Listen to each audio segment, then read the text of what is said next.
Hoje, na verdade, é um evento da escola, né, da nossa Escola Superior da Defensoria Pública, dando continuidade aos eventos da escola, não é isso? E hoje a gente vai trazer aqui a Aracaju o professor Zé Andrade, uma referência no Brasil inteiro, de Campo Grande, Mato Grosso do Sul. O professor Andrade dispensa apresentações, mas Dr. Gerson vai fazer a apresentação do professor. Eu vou falar só um pouco dos eventos. A gente está tentando fazer um evento por mês, com toda a dificuldade, não é isso, Gerson? É muito dificuldade, porque a escola era um sonho da gente, né, de muito tempo já, a Escola da Defensoria Pública, que a gente conseguiu, com o apoio da administração, na época era o Dr. Vinícius, que ela nasceu, e ela nasce grande, graças, eu digo isso sempre, e eu estou impressionado, como eu estava com o Marcelo ontem, que eu estou impressionado com o empenho de Gerson, né? Eu ia falar Dr. Gerson, mas a gente está aqui só entre amigos, com o empenho de Gerson com relação a essa escola, a disponibilidade de Gerson com essa escola, a capacidade de fazer esses eventos. Até Andrade falava hoje no almoço sobre essa capacidade de Gerson. Realmente impressionante a disponibilidade de Gerson, conseguindo trazer esses eventos. Trouxemos Nestor, trouxemos Leonardo Garcia, hoje a gente traz o professor Zé Andrade. Fiquei impressionado com o currículo, pesquisei durante esse tempo todo sobre o currículo do professor. Falei para ele que eu era da área criminal e estou impressionado, professor, com o seu alcance, com sua capacidade. Gerson comentou também algumas coisas do seu trabalho. E é isso, a escola nasceu grande, graças, como eu disse, a Dr. Gerson. Queria agradecer aqui publicamente também a Marcelo. Marcelo não faz parte da escola, não faz parte da associação, mas está sempre disposto a ajudar. Ontem, 11h da noite, a gente conversava, hoje, 6 da manhã, conversava. Minha esposa está começando a ficar com ciúme de Marcelo. Mas é isso, uma disponibilidade, querendo fazer, querendo acontecer, querendo que as coisas da Defensoria Pública deem certo. Muito obrigado, Marcelinho. Queria passar a palavra para o diretor da nossa escola, Dr. Gerson. Na verdade, esse evento é da escola, a associação dá só o apoio logístico, né? Atrás desse. Esse evento praticamente foi 98% do Dr. Gerson que fez. A escola entrou só, a associação entrou só com um pouco de verba aí, por conta da limitação, né, da escola, da nossa escola. Mas eu tenho certeza que o evento foi pensado nos mínimos detalhes por Dr. Gerson. Cada uma das coisas aqui, agradecer os patrocinadores, Dr. Gerson que vai falar sobre os patrocinadores. Um dos patrocinadores, dois dos nossos patrocinadores são a esposa de Dr. Marcelo e Dr. Haroldo com a Planeje. Mas Gerson vai falar um pouco mais sobre os patrocinadores, André Felizola, Audi, patrocinadores que estão sempre nos nossos eventos, engrandecendo. Obrigado, André, agradeci a ele mais cedo. André Felizola está em todos os nossos eventos, a Audi também está em todos os nossos eventos, a Verte também é um grande parceiro, Felipe Libório. Não encontrei Felipe aqui, não sei se ele está aqui hoje, mas Felipe também sempre acredita muito na Defensoria Pública, na DEPESE, e agora na escola, patrocinando todos os eventos. Não vou me alongar não, que a gente já atrasou um pouco o início. Vou passar aqui para o Dr. Gerson e agradecer a presença de todos vocês.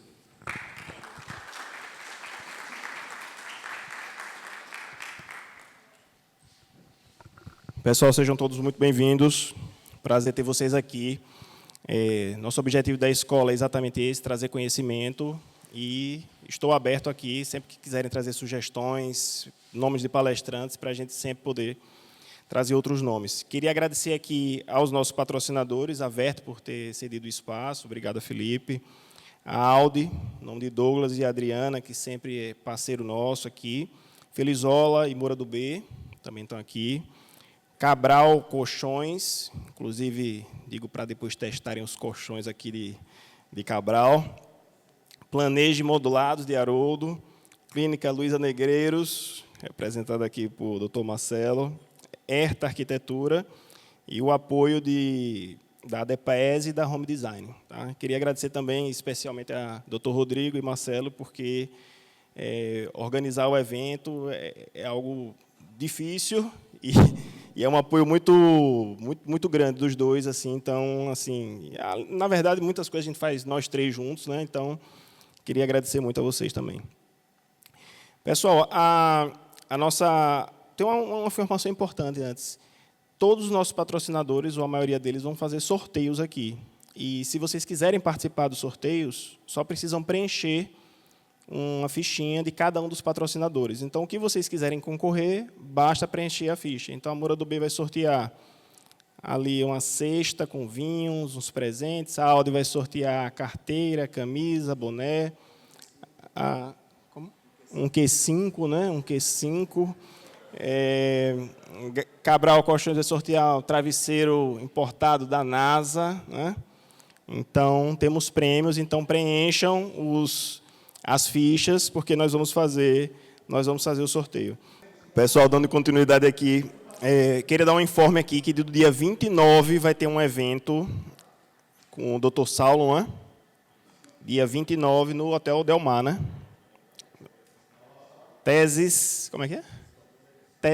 Segunda edição de Teses Exitosas, tá?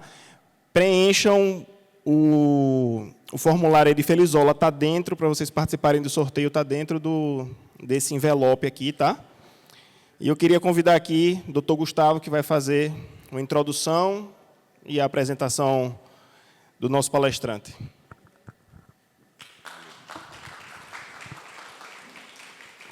Gente, boa tarde a todo mundo. Eu acho muito importante essa criação da nossa escola, que é um sonho antigo de todo mundo. Desde que a gente entrou na instituição, a gente fala sobre isso, como a gente não tinha uma escola ainda criada, ou pelo menos de forma formal, com alguém dirigindo. E eu quero parabenizar nosso colega Gerson, que está fazendo um trabalho excepcional na frente da escola, que está conseguindo trazer muita gente interessante para falar com a gente, para dar nossos ciclos de palestras, para conseguir, de fato, levar para frente essa nossa ideia de colocar a Defensoria Pública não só presente em todos os lugares daqui do Estado, que ainda é a nossa meta, como também ocupando esses espaços acadêmicos para mostrar que a gente tem coisas para contribuir com a nossa área jurídica. Um dos pontos que eu queria falar com vocês, e eu sei que é bem rápido, porque aqui é uma apresentação, eu queria conversar com vocês sobre a importância da gente, como defensor público, passar a adotar agora, que a gente está se organizando também com a escola, a pensar em litigância estratégica. E isso vai linkar já com a palestra do nosso colega José Andrade. Por quê? Um dos principais pontos que a gente percebe na nossa atuação é que tem diversos casos em que a gente tem aquela sensação, professor José Andrade, que ganha, mas não leva. E aí vem a importância essencial de uma palestra como a de hoje, que vão ser apresentadas aqui as ideias do professor sobre a execução do processo civil e como a gente tem coisas para aprender. Porque, na nossa realidade, quando a gente litiga muito contra pessoa pobre, contra outra pessoa pobre, ou às vezes até contra empresas, e a gente não tem como vislumbrar os instrumentos de execução para conseguir efetivar a nossa sentença, que foi favorável para o nosso assistido, um dos pontos essenciais vai ser justamente aprender as execuções mais exitosas. Acho que aqui todo mundo vai dispensar só aquela questão das audiências, que aqui todo mundo é calejado em fazer audiência, né? Agora, nas execuções, a gente tem o que aprender. O ponto que a gente queria, que eu conversei aqui com a escola já e com o Rodrigo e com a administração, que não tem, acho que hoje não tem aqui, só o doutor Luciano, o representante da administração aqui, foi sobre a nossa prática de pensar nos nossos processos já lá no final. O que eu quero dizer com isso? A gente, eu, doutor Saulo, doutor Paulo e doutor Edgar, tem trabalhado no âmbito do Tribunal de Justiça para tentar levar as coisas para Brasília. Porque tem coisas que a gente não ganha aqui, a gente só vai ganhar em Brasília. Quem está no criminal sabe muito bem disso. O Tribunal de Justiça, nesse ponto, é muito resistente a qualquer tese minimamente a favor do réu. E aí, doutor Saulo, doutor Edgar tem apresentado diversos recursos. E no âmbito do processo civil, a gente também está começando a fazer, já tem um tempo, eu e o doutor Paulo já estamos aqui há algum tempo na Câmara Civil, apresentando essa ideia de levar os casos para Brasília, e a gente tem conseguido algumas vitórias interessantes lá. O que aconteceu com a gente é que a gente percebeu alguns problemas para conseguir levar os processos para Brasília. E aí, com o apoio da associação e da escola, a gente criou uma cartilha, tá, sugerindo alguns pontos de atuação estratégica para que a gente comece a pensar o processo lá na inicial, já em como ele vai chegar no STJ, como é que ele vai chegar no STF. Eu estava comentando uma vez com o Matheus, há um tempo atrás, logo que eu comecei a fazer esses recursos, que tinha um processo que a gente precisava fazer um recurso especial e não tinha sido deferida a gratuidade da justiça. E eu, você lembra, Matheus? Eu fiz, pô, Matheus, tem como você pedir aí? Por quê? Porque no Tribunal de Justiça eles não fazem nada de materializar decisões. Eles só fazem a instância revisional, eles não materializam decisão, não deferem o que tem que deferir, eles não colhem documentos, não fazem nada. E eu fiz, pô, Matheus, tem como você pedir no primeiro grau para deferir? Por quê? Isso é uma coisa que a gente não percebe. Às vezes, a gente está do lado do assistido, a gente pede a gratuidade, o juiz ignora, não defere a gratuidade, e também não condena em custas, então para a gente vira irrelevante. Agora, quando chega na hora da gente recorrer para Brasília, doutor Paulo sabe bem, não conseguimos, porque o STJ pede que a gente comprove a decisão da gratuidade. E aí, esses e diversos outros problemas, a gente passou um tempo estudando e fizemos uma cartilha e achamos que a melhor forma de apresentar para vocês não era fazer uma palestra minha, porque vocês não querem aqui me ouvir, vocês querem ouvir o colega José Andrade.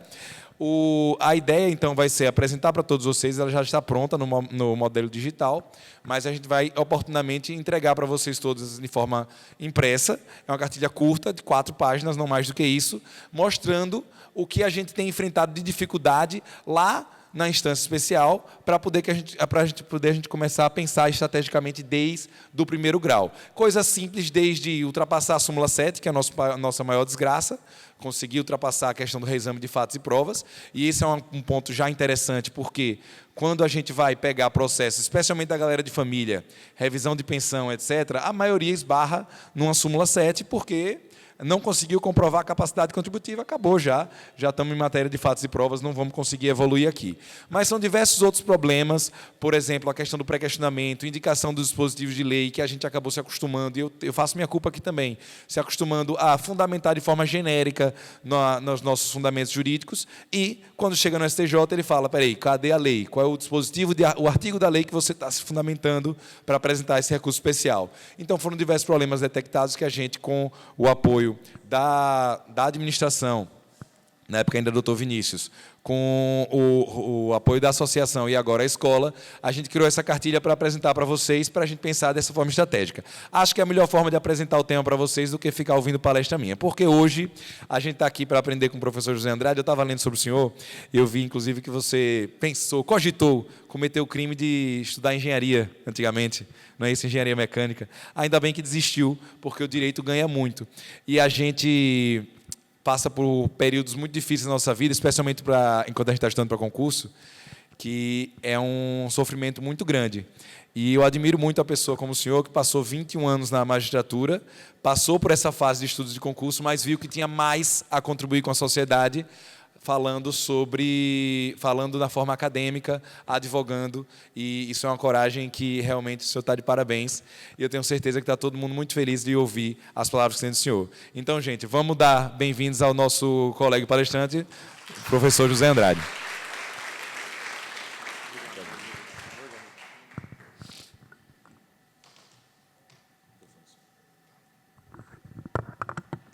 Pessoal, primeiro, boa tarde. Vou pedir um minutinho só para eu poder abrir aqui. Eu trouxe um arquivo com bastante informação e eu já me comprometo a disponibilizar esse arquivo para vocês não precisarem se preocupar em anotar nada, tá? Tem bastante nome de sistema, tem bastante coisa que eu acho que pode ser útil no dia a dia. Então, eu só vou precisar acessar o arquivo aqui, já abro e a gente já começa.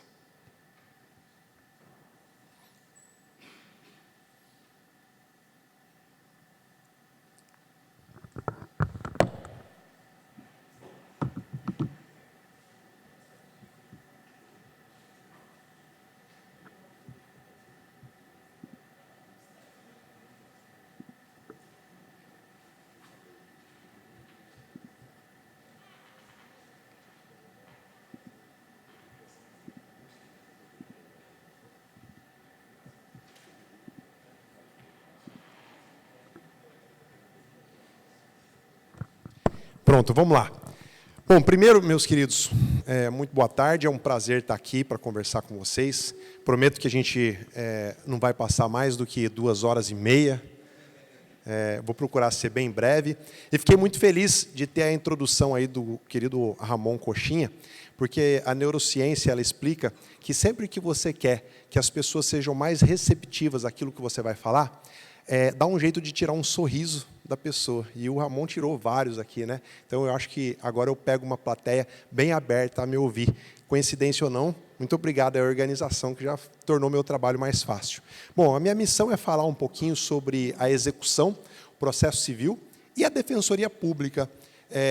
O olhar que eu vou trazer aqui, muito embora ele se aplique também aos advogados, ele se aplique também ao Ministério Público, quando está atuando como parte, eu vou procurar dar um viés sempre voltado para a defensoria pública. E eu sempre começo tudo na minha vida fazendo um exercício da gratidão. Eu gosto de dizer que a gratidão ela é a memória do coração.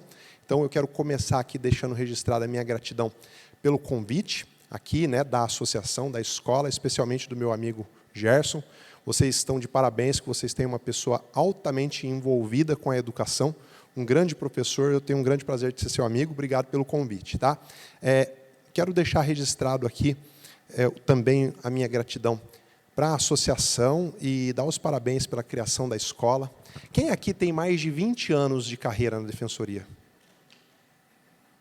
Pois é, 2 pessoas, né? Então já deu para perceber que os mais novos vão ter que fazer acontecer. Os mais novos são aqueles que vão ter que movimentar essa escola, que vão ter que estar sempre aqui procurando aprender e procurando fomentar o conhecimento. E não é uma crítica, não. Eu sei porque eu também fiquei 21 anos dentro da magistratura. Às vezes a gente vai cansando, às vezes a gente não vai vendo perspectiva. Então, deixa o registro aqui para os mais novos. Não deixar a peteca cair, não. Fazer com que a escola seja cada vez mais fortalecida. Louvar essa iniciativa. Enquanto hoje a gente vive num mundo em que ninguém quer ler mais, ninguém quer estudar mais, todo mundo quer que o ChatGPT faça tudo, né? Mas até para usar o ChatGPT a gente tem que estudar. Não podemos esquecer disso. Então, quero deixar o meu registro de gratidão também para a escola. Quem aqui, no seu trabalho, no seu dia a dia, tem a sensação de que está enxugando gelo? Levanta a mão. Pois é, deve ter dado aí uns 70%, 80%. E os números do último relatório da Justiça em Números do CNJ mostra que essa sensação não é à toa. O número de ações judiciais no Brasil não para de crescer. Desde que o CNJ começou a levantar efetivamente os números, todo ano a gente tem um incremento. Eu não sei se vocês cuidam de olhar esses números, mas a gente tem aí 83,8 milhões de ações na Justiça. E do ano passado para esse ano, a gente já teve um aumento de 1,1%, ou seja, a gente não está na descendente, não. E que ainda tivemos uma grande ação do CNJ para reduzir o número de execuções fiscais. E ainda assim, a coisa não para de crescer, a curva é sempre ascendente.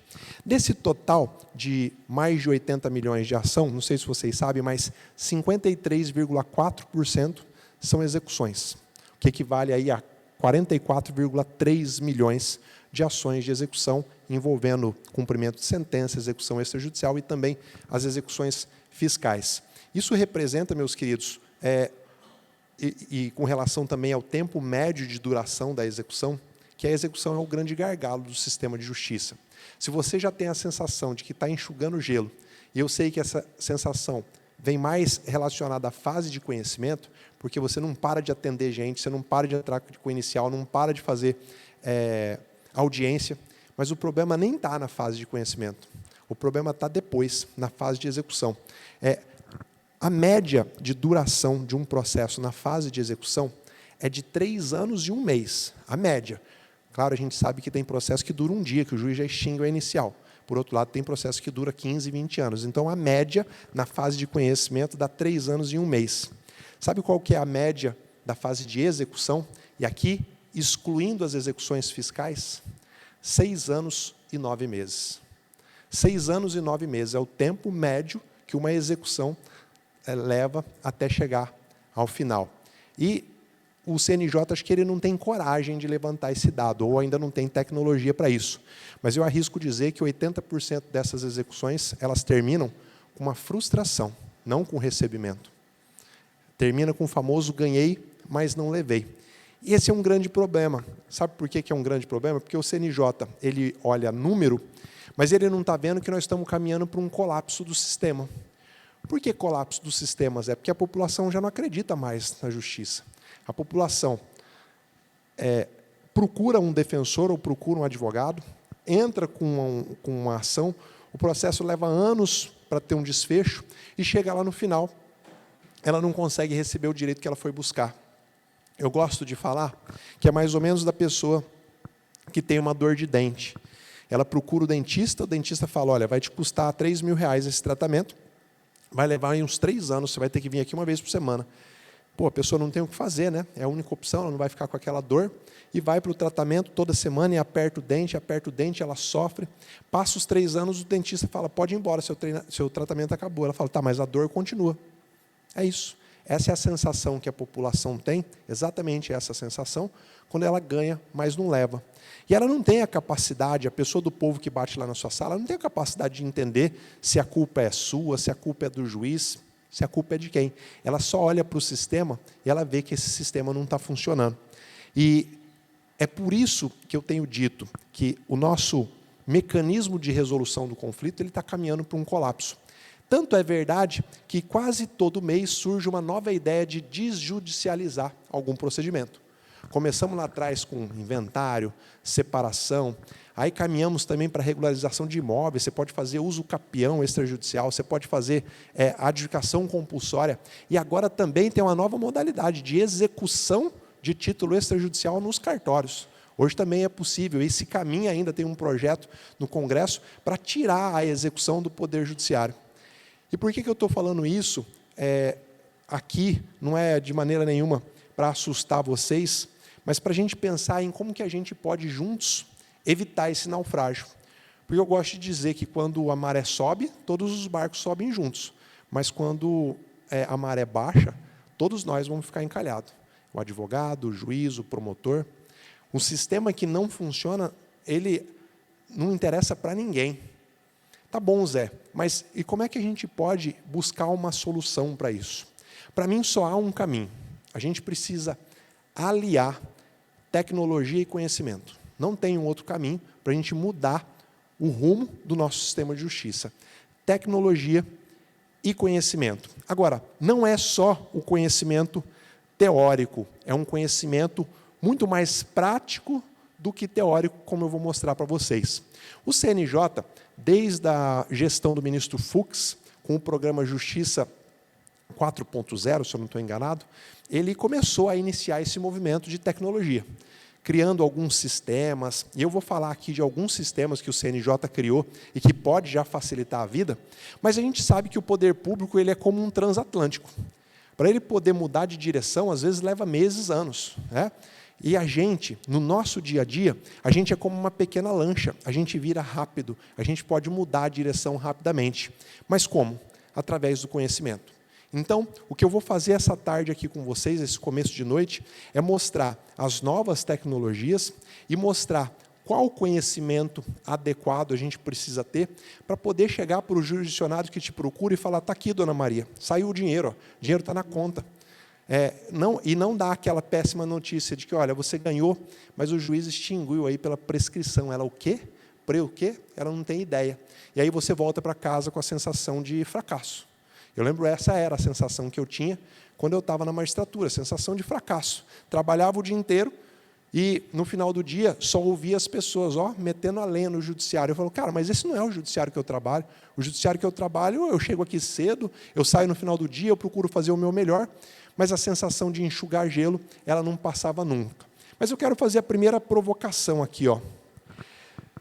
Você que está aqui hoje, o quanto você tem estudado novas tecnologias? É uma provocação, tá? Não precisa responder, não. Você pode olhar para você. Quanto que você tem consumido de livro, treinamento, de espaços como esse, para tratar de novas tecnologias? Se você faz isso de vez em quando, não vai funcionar. E eu comecei louvando a iniciativa da escola, porque isso tem que acontecer de forma constante. E eu faço essa provocação a mim também, porque todo mundo tem curiosidade com tecnologia, mas fazer o milagre acontecer, e eu chamo do milagre da bunda na cadeira, que é sentar a bunda na cadeira e passar horas estudando, quase ninguém quer fazer. A maioria se vê ali ocupado no dia a dia, com as tarefas do dia a dia, mas deixa o mais importante de lado. Se você só está fazendo o urgente e está deixando de lado o importante, daqui a pouco o seu sistema vai entrar em colapso. Mas vamos lá. Eu gosto de dizer, quando eu estou falando de execução, que o sucesso na execução, na busca patrimonial, para você entregar para o cliente aquilo que você deseja, ele depende de um conhecimento prático. Um conhecimento prático aliado à tecnologia. E eu vou te mostrar como que você pode começar a viver essa busca pela nova tecnologia, quais são as tecnologias que estão vindo por aí, porque hoje nós vamos dar o foco na busca de bens. Antes, eu só queria fazer um breve parênteses para contar um pouquinho de como eu cheguei até aqui e talvez, se você está me vendo pela primeira vez, dar um pouco de contexto, o que me traz aqui hoje. Bom, eu sou nascido e criado em Campo Grande, no Mato Grosso do Sul, onde cresci junto com os meus pais não são de lá, e como foi dito hoje aqui, né, hoje é o aniversário de criação do estado de Mato Grosso do Sul. Eu sou filho de um casal que saiu do interior de São Paulo e foi morar no Mato Grosso do Sul, e assim que chegou lá, meu pai foi para lá para trabalhar em um banco, ele só tinha minha irmã mais velha, eu tenho 2 irmãs, eu sou o caçula, e assim que meu pai chegou lá, com 1 mês de trabalho, ele perdeu o emprego, o banco onde ele foi trabalhar fechou. E a minha família sempre foi uma família muito humilde. Um pouco depois, meu pai conseguiu um emprego na fábrica da Coca-Cola, mas ele não tinha condições de bancar a escola para todos os filhos. Eu, como era o caçula, eu fui estudar em escola pública, as minhas irmãs numa escola salesiana, da Igreja Católica, e estudei até a 4ª série em uma escola pública. Mas eu sempre gostei de jogar futebol, e naquela época eu já queria, o meu sonho era ser goleiro. E eu consegui uma bolsa de estudo nessa escola particular, porque eu jogava futebol, jogava bem, consegui entrar no time da escola, e eu tinha que me manter no time para poder ter a bolsa de estudo. E a educação, o conhecimento, sempre foi abrindo porta para mim. E eu estudei nesse colégio de padre, onde eu tive contato com uma realidade diferente. Quem aqui já estudou em escola pública, eu não sei como é que está hoje, mas na minha época o ensino era muito deficitário, Os professores recebiam muito mal. Hoje eu sei que essa lógica virou um pouquinho, mas naquela época não era assim. Eu tive grande dificuldade quando eu fui para a escola particular, mas eu tinha sempre que me esforçar. E chegou na época de fazer vestibular, como foi adiantado aqui, eu nem pensava em fazer direito. Na verdade, eu queria ser jogador de futebol mesmo, já estava jogando em um time da minha cidade, o time chamado Comercial. Ia começar o meu primeiro campeonato da minha vida. Eu tinha 16 para 17 anos, eu era o goleiro reserva, mas eu ia participar de um campeonato. E na véspera do campeonato começar, a gente foi fazer o último treino, lançaram um atacante, eu segurei a bola, no que eu segurei, ele chutou, o meu dedo quebrou, a ponta do dedo veio parar aqui atrás. Assim, eu tive uma fratura exposta nesse dedo. A hora que eu tirei a luva, assim, só dava para ver uma coisa branca. Eu falei, ué, cadê meu dedo? Eu não estava entendendo onde que o dedo havia parado. E eu estou te contando isso porque eu fui operado e o médico disse, você vai ter que ficar 1 ano e meio, sem nem pisar, num campo de futebol. E naquele momento a minha carreira de jogador de futebol acabou, né? Eu tinha a opção de ficar 1 ano e meio sem fazer nada ou de estudar e fazer vestibular. E foi aí que eu estava querendo fazer engenharia mecânica. Eu não sei nem porquê, porque eu nem gostava de matemática. Na verdade, eu acho que eu sei. Eu queria mesmo era morar fora. Na minha cidade não tinha engenharia mecânica, então a desculpa era para poder morar em outra cidade. Mas como minha família não tinha condições, eu tive que me contentar em ficar lá. E assim eu conheci o filho de um amigo do meu pai que estava formando em Direito. Ele falou, Zé, faz faculdade de Direito que você vai se apaixonar. E eu fui na dele e ele falou assim, se você passar, eu arrumo um estágio para você. Ele trabalhava no Tribunal de Justiça, junto com o desembargador. E assim aconteceu. Passei no vestibular e liguei para ele. Ele falou, Zé, pode vir, você começa amanhã. Então, eu, com 1 semana de faculdade, fui fazer um estágio no gabinete de um desembargador. O desembargador é aquele desembargador clássico, que ele entrava no gabinete, eu era invisível ali, ele nem cumprimentava, ele dava boa tarde para o assessor, mas estagiário, outras pessoas, ele fingia que nem ouvia. Mas eu estava lá, em busca do conhecimento. E lá me proporcionou o meu primeiro emprego. Tinha um desembargador que trabalhava no gabinete ao lado, o desembargador Gilberto da Silva Castro. Era um desembargador da área criminal. E ele me via todo dia lá. E o assessor dele, na época não era assessor, era um outro cargo, era chefe de gabinete, não precisava ser concursado, você podia ser nomeado. O chefe de gabinete dele passou num concurso e teve que ir embora. E ele me via lá e falou para mim se eu não queria fazer um teste. Eu fui fazer um teste com ele, ele me deu um voto criminal para fazer. Eu estava no 1º ano de faculdade. E eu fiz, eu meti a cara, fiz, imagina, né, o absurdo que eu devo ter escrito. Eu acho que ele acabou me contratando pela minha coragem, pelo tanto de baboseira que eu escrevi, com toda certeza não me gabaritou. Mas ele me contratou e eu passei a trabalhar com esse cara. E aí eu vi o que era ser um juiz. Eu falei, cara, que carreira maravilhosa. O cara era muito comprometido, era muito esforçado, e ele já tinha, sei lá, uns 30 anos de carreira, era um baita de um desembargador. E surgiu em mim o sonho de querer ser juiz. Eu nunca tive nenhum parente advogado, nunca tive ninguém da minha família na área jurídica. Mas lá eu vi a possibilidade de, poxa, eu quero seguir essa carreira. No último ano de faculdade, eu decidi que eu ia estudar para valer. Eu, junto com um amigo, começamos a estudar. No 5º ano de faculdade, começamos a estudar já pensando no concurso. No ano seguinte, Nós fizemos a escola da magistratura. Na época, a escola da magistratura supria o tempo de prática. Se você fizesse 1 ano de escola da magistratura, você estava habilitado para o concurso. E assim eu fiz. Eu formei no final do ano 2000. No ano de 2001, eu fiz a escola da magistratura. Em dezembro de 2001, começou o meu concurso, que eu acabei sendo aprovado. Tomei posse em março de 2002. E lá fiquei, dentro da magistratura, durante 21 anos, tendo acesso a um conhecimento que não está nos livros. A gente que está no dia a dia, a gente sabe que entre a teoria e a prática tem um abismo. Só que esse abismo não é apresentado na faculdade, não é apresentado no cursinho. Ou você se vira para descobrir isso, ou você vai passar a vida inteira dando cabeçada. E assim eu fiz, eu fui angariando conhecimento prático, juntando com conhecimento teórico, e sempre procurando resolver o problema das pessoas. Eu não contei para vocês, mas quando saiu a notícia da minha aprovação no concurso, no mesmo dia que saiu o resultado da última prova, a minha mãe faleceu. Exatamente no mesmo dia. E a minha mãe sempre foi a pessoa que sempre levou os filhos para a igreja, sempre incentivou os filhos a ir na missa. E a minha mãe tinha um mentor na vida dela, que era Jesus Cristo. Nesse dia em que eu tive a melhor notícia da minha vida e a pior ao mesmo tempo, eu também adotei Jesus como o meu mentor, como o meu guia. O que eu poderia fazer imitando a vida de Jesus para que, de alguma maneira, eu pudesse honrar o legado que a minha mãe havia me deixado? Minha mãe não deixou patrimônio, o patrimônio que ela me deixou foi esse maior legado que alguém pode receber. E a partir desse dia, eu sempre coloquei na minha cabeça que a minha vida tinha que ser serviço. Eu tinha sempre que pensar em servir, fazer alguma coisa em prol das outras pessoas. E enquanto eu fui vivendo na magistratura e fui ganhando um conhecimento prático, em um momento eu tive um insight.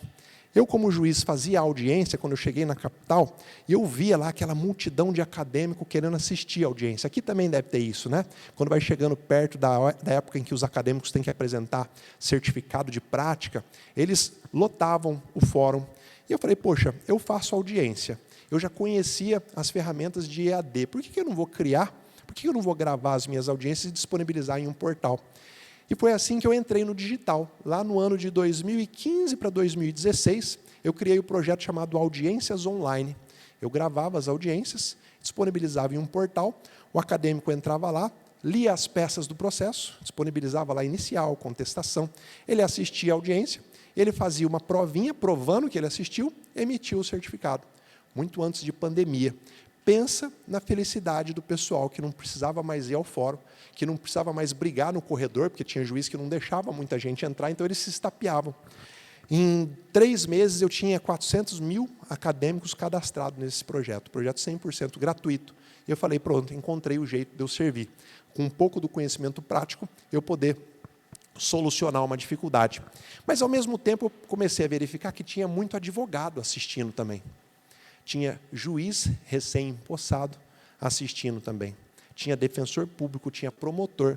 Porque para poder entrar, eu fazia um cadastro, pedia um cadastro. E eu comecei a ver que ali tinha um vazio de conhecimento. Que os profissionais estavam na luta, mas eles não tinham o conhecimento para fazer audiência. Criei meu primeiro treinamento, chamado Expert em Audiência. E comecei a passar um pouco da prática que eu tinha para os advogados.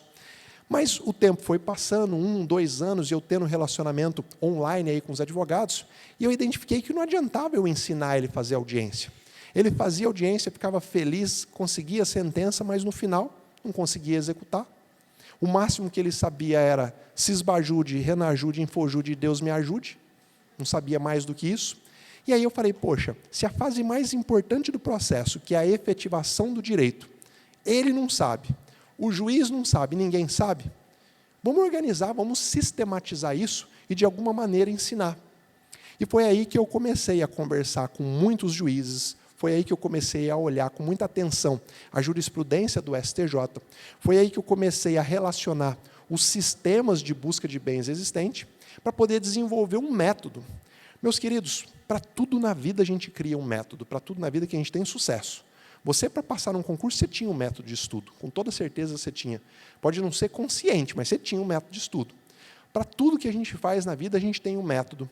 Por que na execução a gente não ia agir com base em um método? E foi pensando nisso que lá atrás eu desenvolvi um método que ele é baseado em 5 pilares, que eu vou trazer aqui para vocês, mas nós vamos focar em um desses pilares. E eu contei um pequeno capítulo da minha história, para poder te mostrar o que me traz até aqui.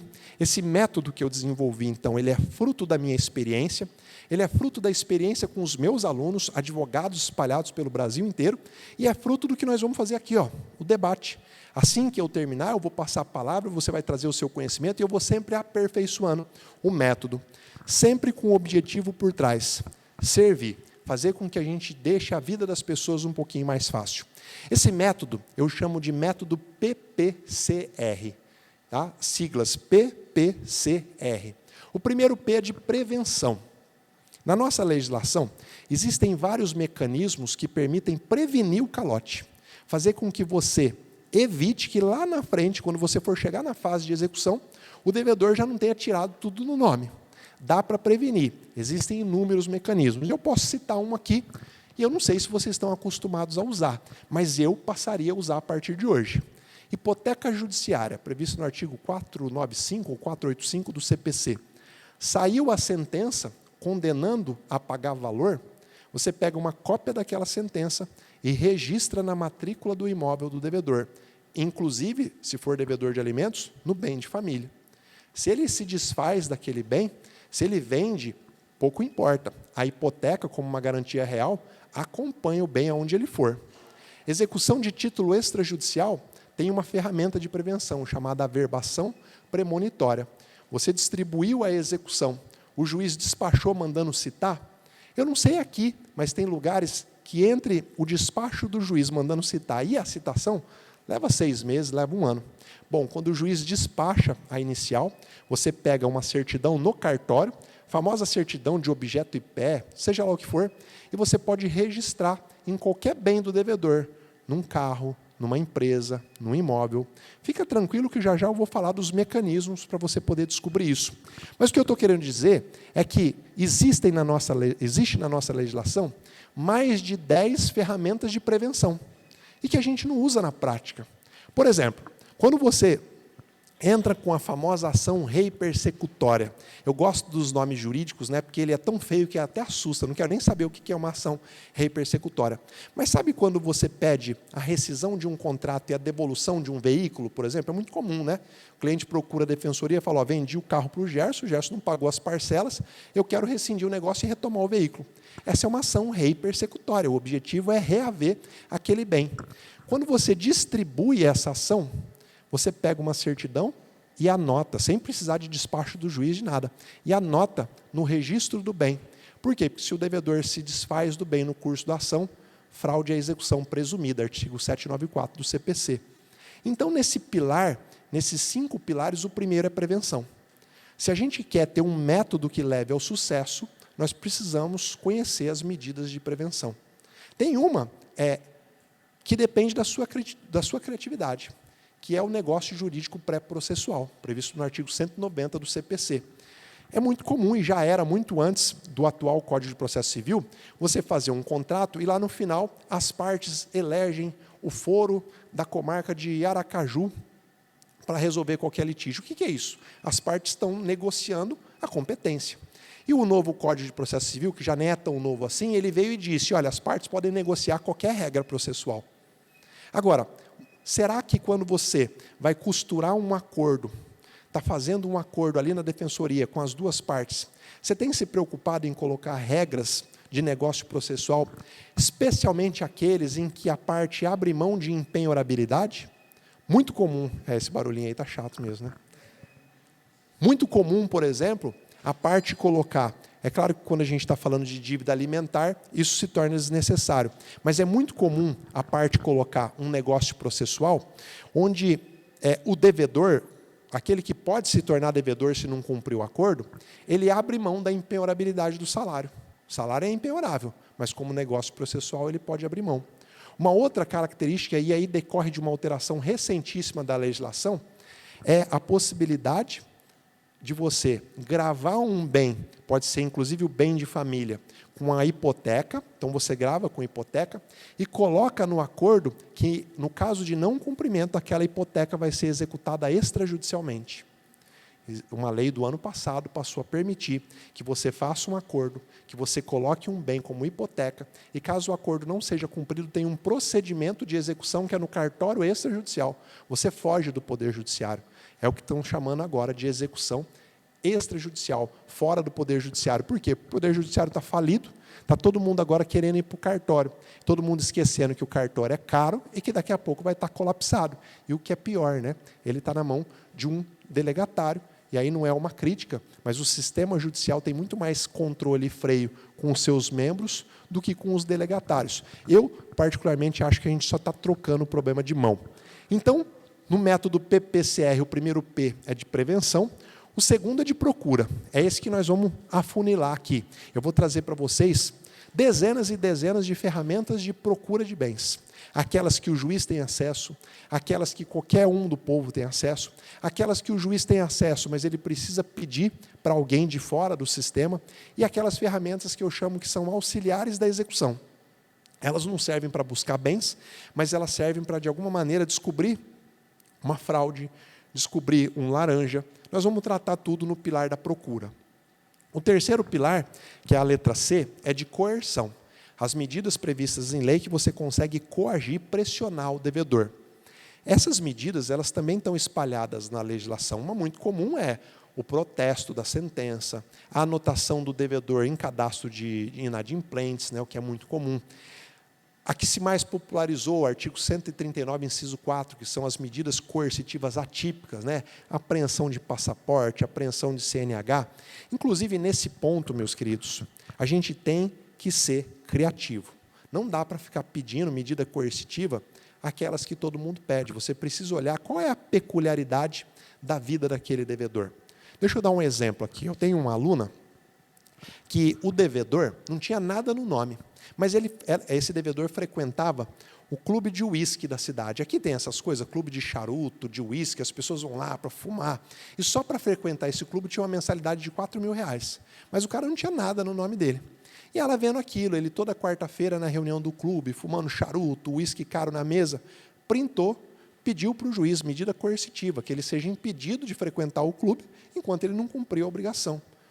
Nada mais justo, o juiz deferiu. No dia seguinte, ele correu para fazer um acordo. Afinal de contas, como que ele ia deixar de frequentar o clube? Essas medidas coercitivas, a criatividade é nossa. Nós podemos inventar o que quiser. O que a gente precisa é observar as regras que o STJ tem disponibilizado.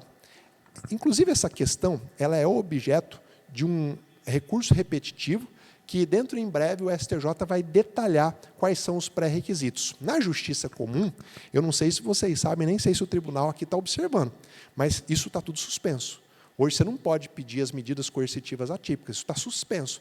Ixi, mas tem juiz deferindo, tem tribunal deferindo, todo dia você vê notícia, porque a gente ainda não entendeu a importância da unificação, da gente olhar para o STJ e entender que o juiz ele tem o livre convencimento no que diz respeito às provas do processo. A interpretação jurídica, o juiz não é livre. Alguém já disse isso para vocês? Tá? O juiz não é livre na interpretação jurídica, ele está vinculado à decisão, à interpretação do STJ. Ô Zé, mas nem nos casos em que não há vinculação, né, no caso dos recursos repetitivos, súmula vinculante, nem nos casos, porque o juiz ele não é um fato isolado lá na comarca dele, em que ele acorda e ele fala assim, eu vou interpretar esse artigo de acordo com a minha loucura. Ele tem que olhar que ele é uma parte de um sistema. Se ele não olha que ele é uma parte do sistema, ele acaba com a segurança jurídica que quase já não existe. Mas, fechado esse parênteses, as medidas de coerção, eu já relacionei 7 medidas de coerção. Tá? Então, a gente precisa se aprofundar para que a gente possa ter um método que realmente vá funcionar. Então, prevenção, procura, coerção. Muitos param por aí. E agora vem o que mais importa, o que mais vai dar resultado prático. Recuperação e responsabilização. Como assim, Zé? Muitas vezes, quando uma pessoa descumpre uma obrigação, a primeira coisa que ela faz é tirar o que ela tem do nome. Ninguém é bobo mais hoje em dia. Ou a pessoa já tira do nome, já coloca no nome de um parente, da sogra, de um vizinho, de um laranja, ou ela Quando compra, já registra no nome de outra pessoa, porque ela sabe que ela está com o nome sujo. Quando eu falo de recuperação, de medidas de recuperação, eu estou falando de fraude contra credores e fraude contra a execução. São dois mecanismos que a lei dá para você desfazer as falcatruas do devedor. Você tem bem claro hoje quais são os requisitos de cada um, como que isso se caracteriza na prática, o que o STJ tem entendido sobre isso? Porque aqui está o grande pulo do gato. Mas como é que eu vou descobrir que uma pessoa se desfez de um bem? Às vezes ele se desfaz e a gente não fica nem sabendo. Bom, existe uma ferramenta, é claro que eu sei das limitações da defensoria, mas eu sei também que tem casos que são estratégicos, que vocês podem usar ferramentas externas. Existe uma ferramenta que está na mão dos cartórios extrajudiciais. Hoje há um sistema que interliga todos os cartórios. Qualquer cartorário pode te informar se o devedor fez escritura pública em qualquer cartório do Brasil. É muito comum a pessoa, então, descumprindo uma obrigação aqui em Aracaju, ela vai lá para o Rio Grande do Norte, num cartório no interior, e faz lá uma escritura pública de doação, e ela faz lá uma escritura pública de compra e venda, imaginando que os credores aqui não vão ter como imaginar, não vão ter como descobrir. Você pode pedir para o juiz oficiar para qualquer cartório, dentro em breve vai haver um sistema para isso, né, que é o SERP, para que você tenha acesso a isso. E havendo alguma escritura, você, se o seu cliente for beneficiário da justiça gratuita, você pode pedir a cópia daquela escritura, descobrir que o devedor se desfez e pleitear uma fraude contra credores, uma fraude contra a execução. Zé, mas isso é muito complicado. Olha, eu te garanto que não é. Eu te garanto que isso é mais medo da fase que você fazia concurso, porque os institutos são meio embaralhados, do que na prática. Quando você senta, geralmente os devedores eles fazem as fraudes na cara dura, aproveitando da ignorância dos advogados. São poucos os advogados que sentam para estudar esses institutos e que sabem a diferenciação. Então, quando eu falo da letra R como recuperação, você precisa dominar as ferramentas de recuperação daquele patrimônio que já foi desviado. E o R também significa responsabilização. Já já vou relembrar tudo. O que é responsabilizar? No Código de Processo Civil, vigora o princípio da responsabilidade. Cada pessoa é responsável pelo cumprimento das próprias obrigações com seus bens. Então, o Gerson, se deixar de cumprir uma obrigação, a justiça pode ir nos bens do CPF dele. Agora, se o Gerson for sócio de uma empresa, a empresa, a gente sabe, tem autonomia. Os bens da pessoa jurídica não se confundem com os bens da pessoa física. Por isso que a lei ela traz exceção ao princípio da responsabilidade. A lei fala assim, em alguns casos, previstos na lei, é possível você responsabilizar bens de outra pessoa pela dívida de outra pessoa. E você sabe quais são esses casos? Está previsto na lei, está tudo espalhado. Exemplo, sócio oculto. O devedor é o dono da empresa, todo mundo sabe, mas ele não figura no contrato social. Como é que você faz para atingir o patrimônio dele? Primeiro, como é que você faz para descobrir que ele é sócio oculto? Aí eu volto, conhecimento e tecnologia. Existe tecnologia, eu vou começar a apresentar para você, e esse é o grande diferencial. Se você quer ter um diferencial na sua execução, aprenda a recuperação e responsabilização. Por quê? Buscar bens, você vai ver aqui, nós vamos aprofundar, é fácil. Agora, hoje, a gente vive uma era em que ninguém mais deixa bens no nome. Eu vou falar para vocês de um caso recente, que a Polícia Federal desbaratou uma quadrilha de uma fintech que criava a famosa conta bolsão.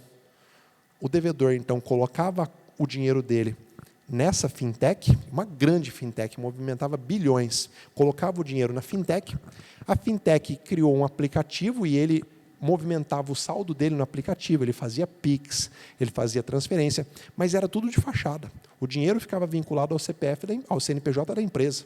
Então, quando o juiz dava uma ordem de pesquisa no Sisbajude, não aparecia nada, mas como? A empresa está lá funcionando. Conta bolsão, conta garantia, vamos falar também de conta escrow, que são ferramentas novas que os devedores estão usando para cada vez mais dificultar a vida dos credores. Responsabilização, se eu fosse vocês, eu estudava todos os mecanismos de responsabilização. Mas vamos lá, mergulhando, porque eu vou focar no pilar da procura porque a gente não tem tempo para falar de muitos deles, tá? Você vai ver que eu ainda vou levar pelo menos uma meia hora, 40 minutos aqui, porque eu não vou entrar em detalhes de sistema, principalmente dos mais conhecidos, mas eu quero apresentar algumas oportunidades para vocês. Quero que vocês façam aquele link assim, opa, acho que esse sistema eu posso aproveitar lá naquela execução. Eu acho que essa ferramenta vai me ajudar a destravar determinada execução. O pilar da procura, ele é aquele que mais depende do conhecimento tecnológico. Porque eu posso te dizer que a cada 2 meses surge um sistema novo, ou uma função nova em um sistema antigo. Então, esse você tem que estar acompanhando. Eu sei que talvez você está pensando, mas o que adianta eu conhecer se o juiz que vai julgar a minha causa não está nem aí, não está nem um pouco preocupado em estudar? Alguém aqui já fez pedido de uso de sistema e o juiz cagou para o seu pedido, falou que não estava cadastrado, que nem conhecia o sistema? Isso é muito comum. Mas aí eu quero fazer também uma provocação. Se o juiz não estuda, se o juiz não se atualiza, se o juiz não está nem aí para isso, a gente não vai se tornar espelho de um incompetente. A gente tem que procurar ser o melhor para a nossa profissão, a gente tem que procurar ser o melhor para o jurisdicionado. Então, isso é mais um desabafo, né? Eu não vou estudar porque o juiz também não estuda, isso é um desabafo. Você não vive a sua vida assim. Você vai ser o melhor porque você prestou um concurso, você quer prestar o melhor trabalho para o seu jurisdicionado. E o segundo ponto é que nós somos o precursor da novidade para o juiz. Não pensem vocês que quando surge um novo sistema, o CNJ manda lá uma cartinha, olha, juiz, surgiu esse novo sistema. Não, o juiz não fica nem sabendo. Quem leva a novidade para o juiz somos nós aqui, os defensores, os advogados. Então, quando você descobrir algo novo, ou se alguma coisa que eu falar fizer sentido, aprofunda e leva para o magistrado, vai despachar com ele. Tem muito juiz de boa vontade. Eu sei que tem uns que não têm boa vontade, mas deixa esse de lado. Vamos, através do conhecimento e da nova tecnologia, mudar essa realidade, só depende da gente. Então, deixar esse desabafo que o juiz não estuda, porque a gente não quer ser espelho do incompetente, e segundo, para que nós sejamos os portadores da boa nova. E, eu não sei se serve de alento, mas foi só eu sair da magistratura que eu fui convidado para ir já em 3 escolas da magistratura dar curso para juiz.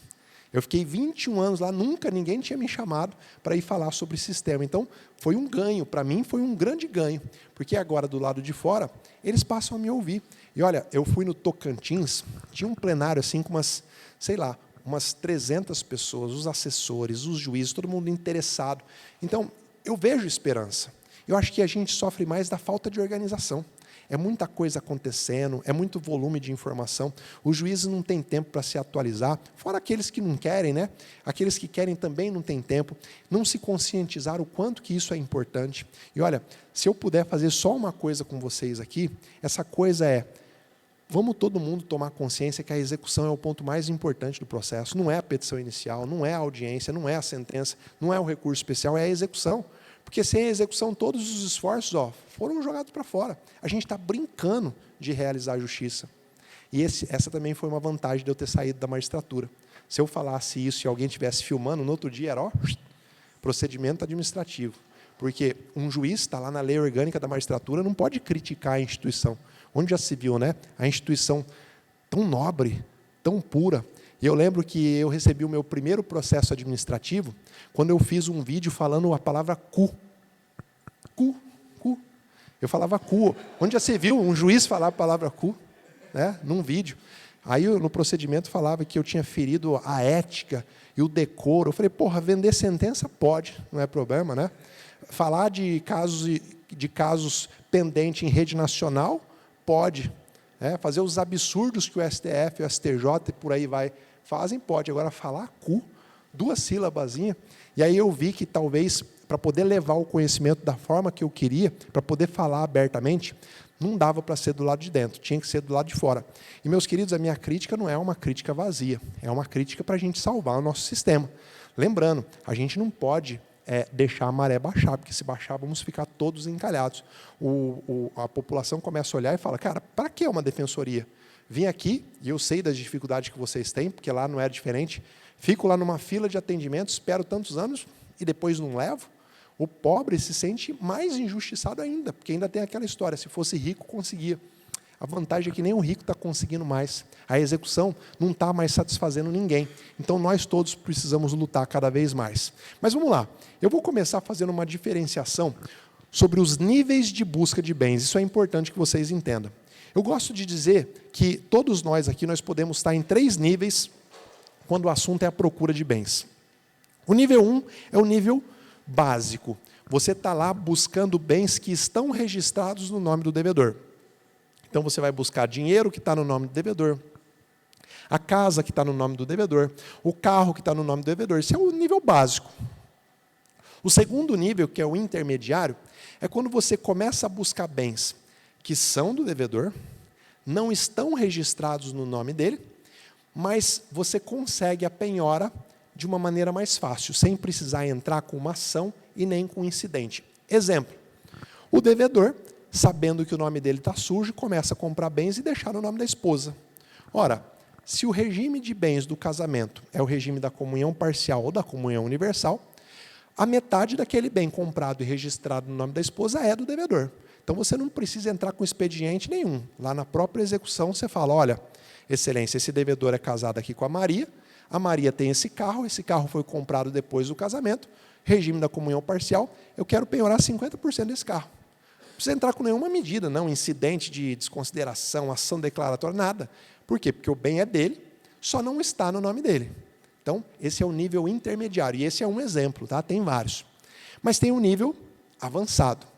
O nível avançado, torna a dizer, é onde está o ouro, é onde você consegue o pulo do gato. Quando todo mundo joga a toalha, se você sabe agir no nível avançado, esse é o seu diferencial. O nível avançado é aquela busca dos bens que são do devedor, não estão no nome dele, mas para conseguir penhorar, você precisa de uma declaração judicial antes. Exemplo clássico, empresa no nome de laranja. Então, eu, Zé, tenho uma empresa, mas está no nome de 2 pessoas, e na cidade todo mundo sabe que eu sou o dono.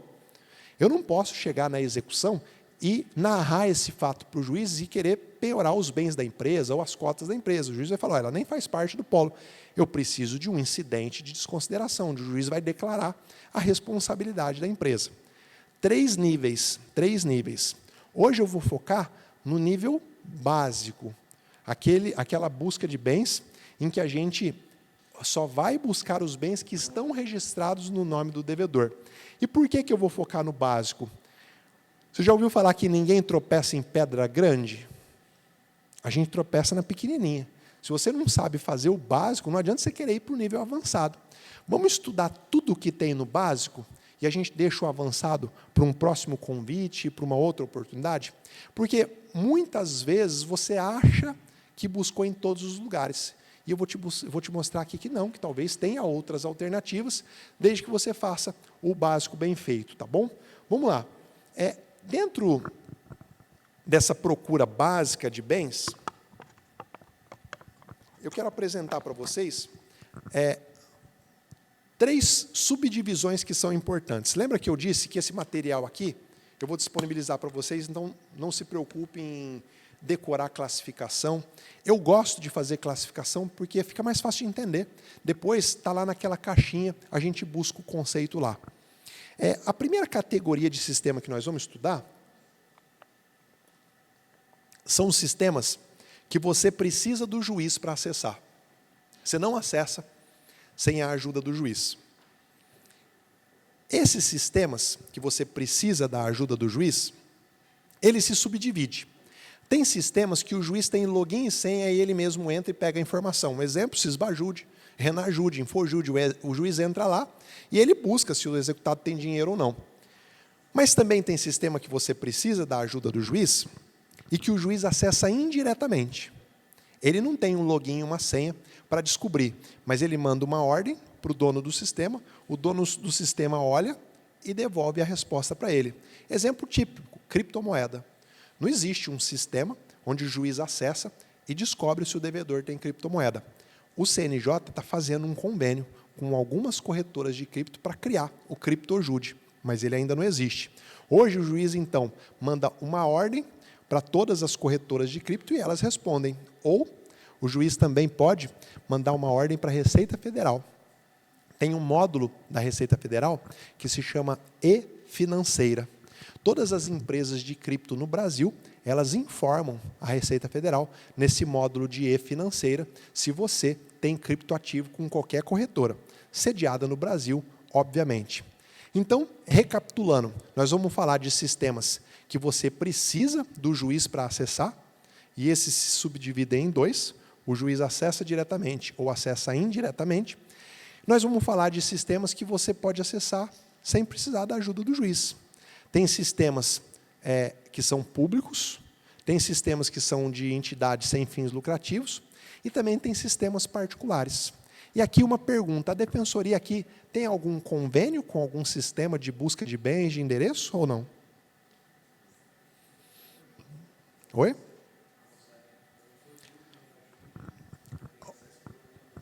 Infojude e Renajude, não é disso que eu estou falando, não. Existem sistemas particulares. Sim, eu entendi. Dá para você acessar o InfoSeg com o login de vocês. Mas deixa eu dizer, existem sistemas particulares que compram essas informações no mercado. Então, eles são muito mais ricos. São muito mais ricos. Eles trazem a vida da pessoa. E lá no Mato Grosso do Sul, a Defensoria Pública fez convênio com um desses sistemas. Isso agiliza demais. O InfoSeg vai ter a informação de quando o cidadão registrou um boletim de ocorrência, a informação de quando ele atualizou o título, a informação de quando ele prestou declaração de imposto de renda. Agora, esses sistemas particulares têm a informação de varejo. O cara fez uma compra numa loja lá no interior do Maranhão, já está atualizado, o endereço dele está lá. Tem vários sistemas, eu posso mencionar aqui para vocês: Segurocred, Jusfy, já eu vou aprofundar. Eu, no lugar de vocês, eu procuraria que a Defensoria fizesse um convênio e estabelecesse para cada defensor um limite. Você pode fazer 200 consultas por mês. Lá no Mato Grosso do Sul já tem isso e agiliza demais, principalmente num ponto que é muito caro, né, que é endereço, localizar a pessoa.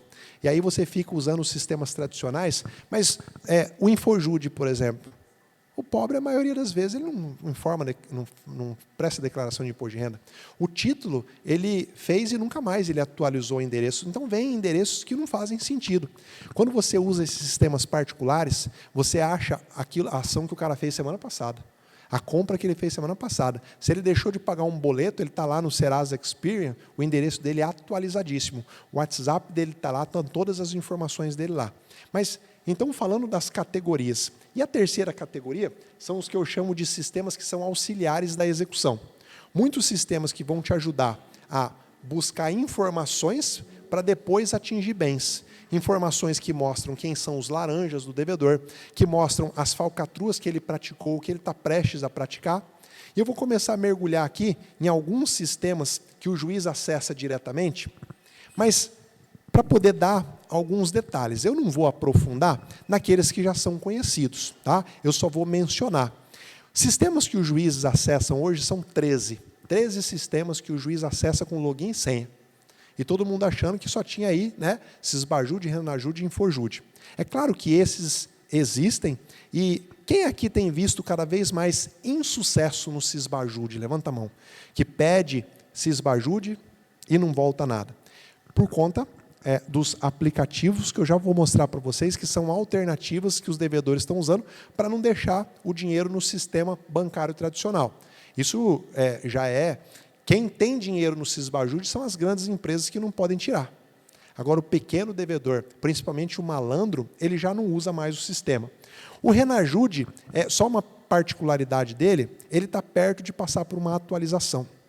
O Renajude vai ser atualizado para vincular também os registros de CNH, todos os registros do condutor, e não só os registros de veículo. E tem um detalhe, né, no Renajude, que eu sempre falo porque não é todo mundo que sabe. O Renajude, ele não é o responsável pelo cadastramento de tratores e máquinas agrícolas. Tem um outro sistema chamado Renagro. Esse sistema Renagro, ele faz o cadastramento de trator e máquina agrícola. Eu não sei como é que é aqui a zona rural, mas lá no Mato Grosso do Sul, como tem muita atividade agrícola, esse sistema Renagro acha maquinário direto. O sistema Renagro, ele está na categoria que o juiz acessa indiretamente. Ainda não tem um login e uma senha, mas já eu vou falar dele. O Renajude, ele vai acessar moto, caminhão, os veículos mais tradicionais. Inclusive, dentro do Renajude tem uma lista do que é que aquele sistema busca. Bicicleta elétrica, ele não busca, não sei se aqui é comum, mas lá na minha cidade hoje tem mais bicicleta elétrica que o pessoal anda e nem pedala, né? E aquilo lá, no juizado especial, às vezes tem valor econômico. E o Renajude não cadastra bicicleta elétrica. Bicicleta mesmo em si, né? Tem bicicleta que vale R$100 mil, R$200 mil, bicicleta de corrida, mountain bike, isso não aparece no Renajude. Com relação ao Sniper, que é um dos sistemas que o juiz acessa, vocês têm clareza sobre o que o Sniper mostra, o que você consegue encontrar lá, ou não? O Sniper foi um dos programas criado pelo Justiça 4.0, do ministro Fux. O Sniper, ele pretende ser um sistema para unificar todos os demais. Ao invés do juiz ter que entrar em vários sistemas, olha como que o CNJ foi inteligente nesse ponto. O Sniper ele é um sanguessuga. Ele não tem base de dados própria. Ele vai nas bases de dados e traz a informação. Então, o Sniper, ele vai na base de dados da Receita Federal e traz a informação se o devedor tem empresa. Ele vai na base de dados da ANAC e traz a informação se o devedor tem avião. Ele vai na base de dados do Tribunal Marítimo e traz a informação se o devedor tem embarcação. Ele vai na base de dados do Tribunal Superior Eleitoral e ele traz informação, caso o devedor tenha sido candidato a algum cargo, ele informou no TSE, ele traz essa informação. Hoje, é isso que o Sniper busca, essas 4 informações que eu te falei. Ele também vai na base de dados do DataJude e ele traz a informação se o devedor tem algum processo no Brasil. É isso que o Sniper busca, mas o Sniper está em constante convênio com novos sistemas. A ideia é que o Sniper, lá na frente, talvez daqui 5, 10 anos, o juiz entre lá, bata o CPF e o CNPJ e ele busca em todas as bases de dados públicas, obviamente, né? Então, o CNJ tem feito convênio. Agora fez um convênio com o Sisbajude, para o juiz não precisar mais entrar em vários sistemas. Ele dá um enter ali e ele busca no Sisbajude. Mesma coisa no Infojude. O Sniper é uma promessa, ainda não é uma realidade, ainda não resolve você usar o Sniper. Mas o CNJ fez tanto barulho, né, que ele acabou surgindo, todo mundo, eu quero que use o Sniper vai ser a solução. E o pessoal já atrelava com aquele atirador de elite, que ia dar um tiro na cabeça do devedor, mas, na verdade, ele é um tiro de festim, né? O devedor da Defensoria Pública não vai ter avião, não vai ter embarcação, dificilmente vai ter passagem como candidato a cargo eletivo, então a gente ainda tem que ver com ressalva as informações do Sniper. Dos sistemas que eu queria falar com vocês que o juiz acessa, tem um que é muito importante, que é o Cirei. Vocês conhecem o Cirei Penhora Online? O Cirei Penhora Online, ele, na versão que o juiz acessa, ele consegue buscar imóveis do devedor em todo o território nacional. O portal Registradores, que é a versão aberta ao público da busca de imóveis, você não consegue fazer essa busca em território nacional, porque ela fica muito cara, absurdamente cara. Só para buscar, por exemplo, se um advogado tiver que fazer busca de imóveis de uma pessoa no estado de Minas Gerais, custa R$ 6.500, só em um estado. Se ele for ter que fazer em todo o Brasil, se torna inviável. Aí eu te pergunto, o nosso sistema de justiça funciona? Se eu não consigo sequer descobrir se o devedor tem imóvel no Brasil, é lógico que o nosso sistema não funciona. E esse é o básico, né? Imóvel registrado no nome do devedor. Não estou nem falando de imóvel que ele está registrando em nome de outras pessoas. O devedor que não é beneficiário da justiça gratuita, ele está lascado, ele não consegue. E o credor ainda pensa assim, eu vou tirar dinheiro bom para fazer essa busca, e eu já tomei o calote, já não consegui, ainda vou investir nessas custas que nunca mais vai retornar para o meu bolso. Quando a gente está falando da defensoria, que o cliente tem a gratuidade da justiça, você pode pedir para o juiz usar o Cirei Penhora Online. Mas ele tem 2 funções. Uma é buscar imóveis registrados em qualquer lugar do Brasil, e a outra é trazer imóveis que já estiveram registrados no nome do devedor. Para quê? Para descobrir a fraude.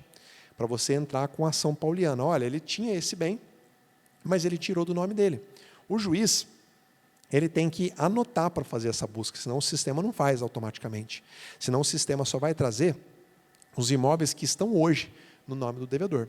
Você precisa dizer, olha, eu quero os imóveis que estão no nome dele e aqueles que já estiveram desde o surgimento da obrigação.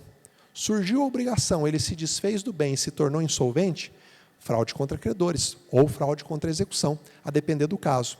Então, esse sistema Cirei, quase nenhum juiz sabe usar. Quase nenhum juiz sabe usar. O juiz fala assim, olha, você tem acesso aos registradores. Você precisa explicar para eles que o registradores é caro, e no caso da Defensoria Pública, nem é o caso de usar, só que o Cirei tem essa dupla função que eu queria falar com vocês. Mesma coisa o Sensec. O Sensec, ele serve para você descobrir todas as escrituras públicas que uma pessoa já fez. Escritura de procuração, de união estável, escritura de compra e venda, todo tipo de escritura, todo tipo de escritura. O Sensec tem um módulo aberto. Vocês têm acesso ao módulo aberto? Vocês usam o Sensec para descobrir se tem inventário, para descobrir se tem separação ou divórcio? Mas o módulo fechado, que é o de acesso ao juiz, o juiz consegue descobrir, ele consegue consultar a escritura em todo o território nacional. E aí vai cobrir aquele caso que eu disse, que o cidadão, ele abre uma empresa, coloca no nome de laranja, e esses laranjas dão uma procuração para ele administrar a empresa. Mas eles não fazem isso na cidade da empresa, eles fazem do outro lado do Brasil, para poder dificultar. Mas o juiz consegue fazer um rastreio no país inteiro. O Sensec, na versão fechada do juiz, ele é mais poderoso. E eu queria que vocês ficassem com essa informação. Tá? Previjude, sistema novo, que liga o judiciário à Previdência Social, a INSS. Então, você consegue lá cópia de procedimento administrativo, tudo que está relacionado à INSS, se a pessoa tem aposentadoria, quanto que ela ganha, Previjude, o juiz tem acesso direto. Acabou aquela história de manda ofício para o INSS, leva 6 meses para voltar, o juiz tem ali o login e a senha. Mas, olha, muito provavelmente o juiz da sua comarca não sabe disso. Você vai precisar dizer para ele. Você pode entrar lá no CNJ, no site do CNJ, pegar a cartilha do Previjude e instruir o seu pedido. Aí que eu falo da nossa capacidade de instruir. Tem um sistema que ele é muito interessante, é o sistema do COAF. É um relatório, chama RIF-COAF, Relatório de Informações Financeiras. Eu não sei se vocês sabem, mas tem uma legislação que trata da obrigatoriedade de vários segmentos empresariais prestarem informação ao COAF. Dentre eles, instituição que trabalha com compra e venda de ouro, de joia. Então, se o Gerson vai lá e compra um brinco da Vivara para a esposa, ele não sabe, mas a Vivara é obrigada por lei a informar o COAF. Quando você compra moeda estrangeira, a empresa que te vende a moeda estrangeira tem que informar o COAF. Quando você compra obra de arte, quando você compra gado de raça, cavalo de raça, tudo tem que ser informado ao COAF. É claro que a gente sabe que também tem a clandestinidade, que não informa. Mas as empresas grandes e sérias, elas informam ao COAF. Criptomoeda também. Tem uma série de empresas que são obrigadas, e aqui nesse documento eu coloco a legislação, a prestar informação para o COAF. Então, o COAF ele tem um dossiê do devedor, que pode te dar grandes pistas. Intermediação de atleta. E por que essa legislação impôs essa obrigação? Porque tem atividades que são típicas de lavagem de dinheiro. Eu posso olhar para o gado que eu tenho lá na minha fazendinha e falar, esse aqui é um gado de raça, vale 2 milhões de reais. E o Gerson compra e pronto, lavamos o dinheiro. Justificou a entrada no meu caixa de um pangaré lá que não vale nada. Então, sempre que acontece esse tipo de transação, a lei obriga a informação ao COAF. Se vocês nunca utilizaram esse pedido, comecem a pedir. O STJ ainda tem um pezinho atrás. O STJ fala que isso é quebra do sigilo fiscal. Meus queridos, a gente precisa começar a desenvolver uma tese. Quem deve, abre mão de sigilo. Se você quer ter os seus direitos respeitados, o primeiro passo é você respeitar o direito do credor. É você pagar, é procurar fazer um acordo. Se o Estado pode o mais, quer entrar no patrimônio e pegar um bem, ele não pode o menos, quer pegar a informação sobre aquele bem? Qual que é a lógica disso? Então, essa jurisprudência é de que não se pode quebrar o sigilo fiscal, o sigilo bancário. Ora, se a gente está falando de uma execução, já há uma obrigação estabelecida. Já não há mais dúvida de que se deve. Eu não estou falando fazer isso na fase de conhecimento em que você não tem a certeza sobre a existência da dívida. Então, vamos usar o RIF-COAF. Tem um outro sistema que é o Comprote. Esse é muito efetivo. Você consegue descobrir se o seu devedor, principalmente empresa, tá? Quem executa empresa, esse sistema é muito importante. O Comprot, o juiz consegue acessar créditos tributários de empresa. A gente sabe que o nosso sistema tributário ele é uma grande bagunça. Então, muitas empresas pagam tributo a mais e depois entram com um procedimento administrativo para reaver. Esse sistema, o Comprot, mostra esse crédito e você pode pedir a penhora desse crédito. Tá? Um outro sistema que eu queria trazer é o SNCR. O SNCR é um sistema do INCRA. E o que você pode descobrir nesse sistema? Primeiro, imóvel rural. E segundo, arrendamento e parceria pecuária. Se o seu devedor tem um contrato de arrendamento, ainda que particular, ele precisa informar o SNCR, porque o INCRA precisa ter controle de movimentação de gado e de movimentação de terra, né, de titularidade de terra, de arrendamento de terra. Esse SNCR o juiz tem acesso e ele descobre que o seu devedor ele arrenda uma propriedade. O que é muito comum? O pai do devedor tinha lá um sítio, uma fazenda, morre, ele não transfere para o nome dele, mas ele vai e faz um contrato de arrendamento. E ele arrenda lá e o fulano fica pagando o aluguel para ele. Você não vai descobrir isso nunca, porque o contrato é particular, a não ser que você use o SNCR, que é um sistema muito importante. Um outro sistema, esse é bem novo, ele se chama SNGB, que é o Sistema Nacional de Gestão de Bens. Sistema Nacional de Gestão de Bens, o sistema criado pelo CNJ, eu acho que não tem nem 6 meses. Bom, vocês sabem mais do que eu, né? Até bem pouco tempo atrás, quando se apreende um bem, lá na comarca onde você trabalha, esse bem ele fica jogado lá no fórum, ou se é um automóvel, vai para o pátio do Detran.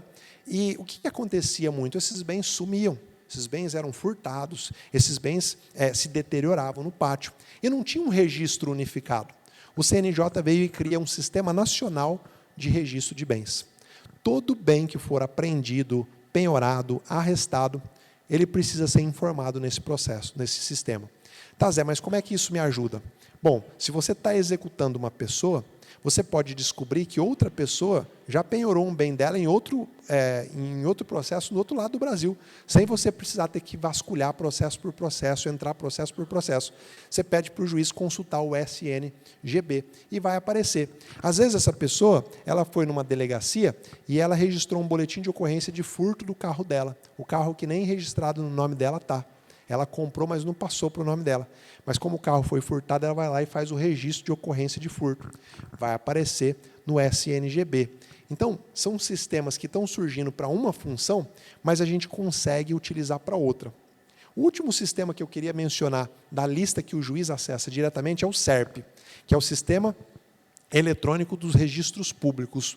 É um sistema que já começou a vigorar e ele promete, até o começo do ano que vem, ser um grande sistema de todas as informações cartorárias do Brasil. Tudo, registro de imóveis, registro civil, registro de pessoas jurídicas, tudo. Hoje, só está à disposição da consulta para o juiz o sistema dos cartórios de registro civil.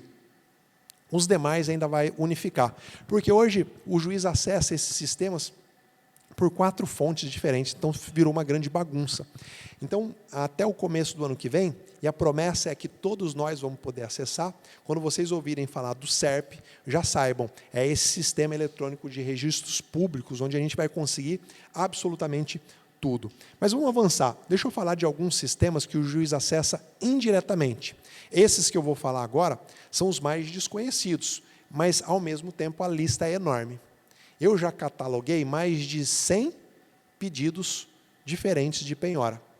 Mas como assim, Zé? Meus queridos, aonde há tecnologia e há criatividade, há maneira de se esconder o patrimônio. Então, nessa lista que eu fiz, eu chamo de checklist de busca de bens, aonde há maneira de esconder o patrimônio, o devedor vai estar usando. Mas eu vou falar aqui de alguns sistemas que o juiz acessa indiretamente. O sistema DIMOB da Receita Federal, alguém já usou esse sistema? Eu anotaria só esse. O sistema DIMOB, ele vai te ajudar a descobrir que o seu devedor comprou um bem por contrato particular, de gaveta. Como assim, Zé? O DIMOB é uma obrigação tributária acessória. Como assim, Zé? Explica melhor. Se eu sou um corretor de imóveis, eu faço uma venda, uma intermediação de um negócio entre duas pessoas, eu sou obrigado a informar para a Receita Federal essa intermediação e a comissão que eu recebi. Então se eu e o Gerson, a gente fizer a compra e venda num contrato particular de uma casa, participar um corretor, o corretor vai informar de IMOB e a Receita Federal tem como saber dessa transação. Isso também serve para a incorporação. Então, quando você compra um apartamento na planta, num contrato particular lá com a incorporadora tem que informar de IMOB. E também serve para contrato de locação. Se o seu devedor tem um contrato de locação particular, do qual participou um corretor, esse contrato vai aparecer na DIMOB. Então, você não pode desprezar a ideia de pedir para o juiz oficiar, para a Receita, para que ela traga informação sobre DIMOB. Lá, você vai encontrar informações que você nunca imaginou. Um outro sistema, eu já adiantei aqui, que é o Renagro, que todo trator e máquina agrícola hoje vendido 0 km já sai registrado no Renagro. A concessionária já tem que informar quem é que comprou, está no nome da pessoa. E os antigos podem ser cadastrados pelo dono. E por que eles vão cadastrar? Para usar como garantia em financiamento. Então tem muito trator antigo, muita máquina agrícola antiga, que o proprietário cadastra no Renagro. Porque para ele poder dar como garantia em um financiamento de lavoura, precisa estar cadastrado. Então você não pode desprezar, pedir para o juiz consultar um Renagro. Tem um outro sistema, esse é novo, tá? Ele é até complicado, o nome dele é SISGEMB, SISGEMB. Por que esses nomes complicados? Geralmente são siglas, né? E aí o nome acaba pegando. Esse SISGEMB nada mais é do que a unificação dos sistemas das capitanias dos portos. Até bem pouco tempo atrás, se você precisasse descobrir se o devedor tem um jet ski, um motor de popa, um barco menor, você tinha que descobrir em qual capitania dos portos estava registrado. Aqui deve ter a capitania dos portos, número tal, ela é por região. Esse sistema, esse SIGEMB, é o sistema do Tribunal Marítimo, que é vinculado ao Ministério, qual ministério? Eu nem lembro qual ministério que é agora, mas esse sistema ele traz informação de todas as capitanias dos portos. E o que é melhor, ele também informa a embarcação que o devedor já teve e vendeu, muito provavelmente em fraude contra a execução. Então é um sistema muito útil, mas geralmente nas execuções de maior valor. Uma outra forma de você buscar bens que talvez vocês ainda não estejam utilizando é a alegação de venda. Alguém sabe o que é a alegação de venda ou comunicação de venda? O Código de Trânsito, ele fala assim, todas as vezes que alguém vende um veículo, para que essa pessoa fique livre da obrigação de pagar multa, ela pode comunicar a venda ao Detran. Por quê? Porque é o comprador que vai lá no Detran e registra que ele comprou. E tem comprador que não faz isso. Não vai passar para o nome dele, ele fala, vou deixar no nome do vendedor mesmo. Com toda certeza, alguém já procurou vocês na Defensoria Pública com esse problema. Vendi o veículo e está lá cheio de multa na minha cabeça. Se ao vender ele tivesse feito a alegação, a comunicação de venda, ele ia ficar livre da obrigação sobre multa. Agora, essa alegação de venda, essa comunicação de venda também serve para a gente. Você foi lá, buscou o veículo no nome do devedor, não encontrou nada, você também pede para o juiz oficiar, para o Detran, para ver se tem alguma comunicação de venda. Porque, às vezes, o veículo não foi registrado no nome dele, mas o comprador já informou que vendeu. Vários e vários processos a gente já conseguiu resolver com essa comunicação de venda.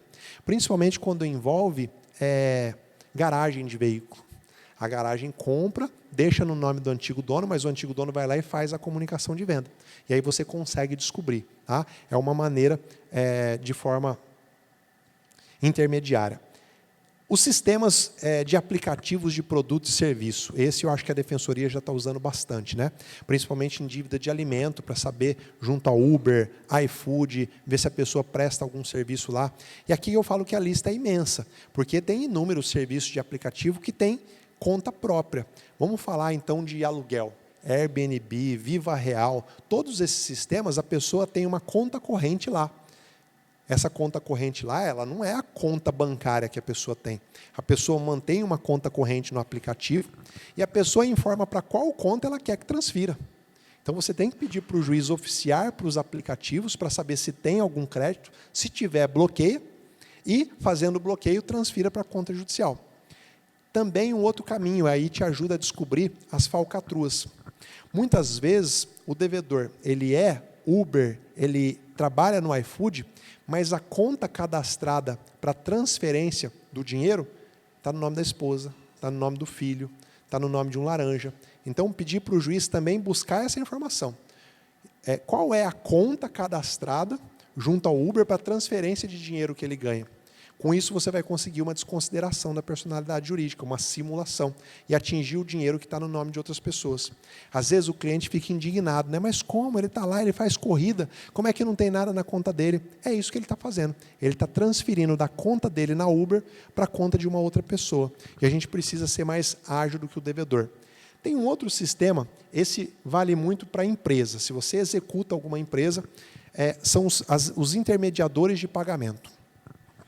Exemplo, o Gerson vai lá na loja e compra um sapato para a esposa dele, mas a coisa está meio feia, ele compra em 12 parcelas. Ele não compra à vista, ele compra em 12 parcelas. Aquele lojista que vendeu para ele é devedor, é uma empresa devedora. E a empresa recebeu a primeira parcela, o dinheiro pode ter ido lá para o Sisbajude e você pode conseguir penhorar aquela primeira parcela. Mas e os recebíveis? E aquelas 11 parcelas que o Gerson vai pagar de qualquer jeito, porque ele usou um cartão de crédito. O cartão de crédito vai bancar aquelas 11 parcelas restantes. Como é que faz para você penhorar isso? Essa informação você busca nos intermediadores de pagamento digital. Cielo, Mercado Pago, Stone, vários intermediadores de pagamento detêm essa informação. E você consegue penhorar esses recebíveis. Aí, a empresa de cartão, ao invés de pagar para o devedor, para a loja devedora, vai depositar em juízo. Isso não aparece no Sisbajude. Só vai aparecer no Sisbajude as parcelas que já foram pagas, aquelas que já foram depositadas, caso a pessoa não tenha tirado do nome. Veja, são vários e vários sistemas, eu poderia trazer aqui inúmeros sistemas, mas eu queria ressaltar. Quem é que sabe o que é conta escrow?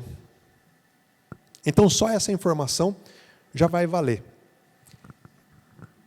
Há um bom tempo, as instituições financeiras podem fazer uma conta que não tem um titular. O titular da conta é a própria instituição. Então, eu resolvo comprar uma empresa do Gerson. Gerson, você me vende a sua empresa? Vendo. Eu quero 1 milhão. Só que eu falo, porra, mas eu não sei o passivo trabalhista da sua empresa.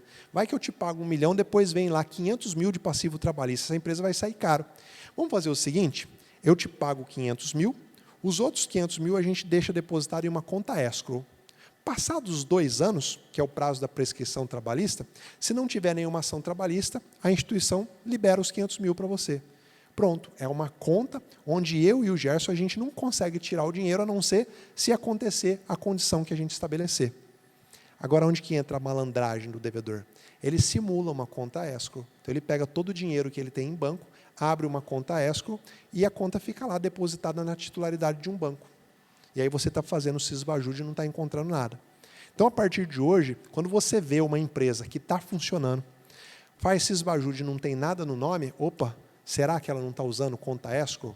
E como é que faz para você descobrir se ela tem uma conta escrow? Aí tem um outro sistema, que está dentro dos sistemas que são auxiliares, que é o CCS Bacen. O CCS Bacen, ele traz todas as informações bancárias de alguém. Então, se eu fiz uma conta escrow com um banco, vai aparecer que eu tenho essa conta escrow. E aí você pede para o juiz oficiar para aquela instituição e bloquear aquele dinheiro. Tá? O mesmo vale para um outro tipo de conta que hoje se tornou muito comum, que é a conta internacional. Quem aqui tem conta para poder viajar? Né? Tem o Banco Nômade, né, que você baixa um aplicativo, transfere a conta e gasta em dólar. Hoje as pessoas têm usado o Banco Nômade para deixar dinheiro que estava guardado em poupança e CDB aqui no Brasil. Está guardado em dólar, melhor ainda. Então, isso tem sido muito usado para o pequeno devedor. Tá? O pequeno devedor, um pouquinho malandro, tem usado. Agora, tem um detalhe que quase ninguém sabe. O Banco Nômade, para ele funcionar no Brasil, ele tem que ter vínculo com uma instituição financeira nacional. Então, o juiz pode oficiar para essa instituição financeira nacional.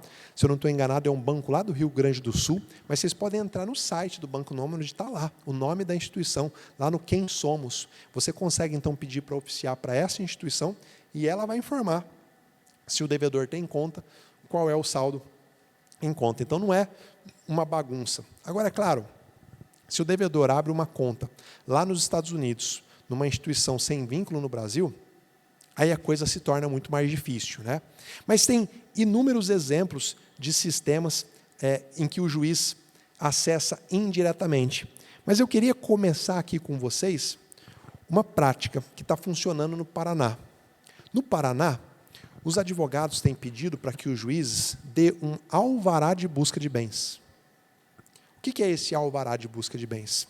Ao invés do juiz sair oficiando para um monte de órgão, você fala para o juiz os órgãos que você quer buscar a informação, pede para o juiz te dar um alvará que você mesmo vai oficiar, só que a informação não vem para você, a informação vai para o e-mail do juiz. O juiz abre um sorriso daqui até aqui, porque você está tirando o trabalho dele. Ah, Zé, mas eu vou tirar... Bom, você tem duas opções. Ou o trabalho fica com o juiz e ele não faz, né? E aí você não dá a resposta. Os advogados têm adorado isso. Por quê? Porque pelo menos o negócio anda.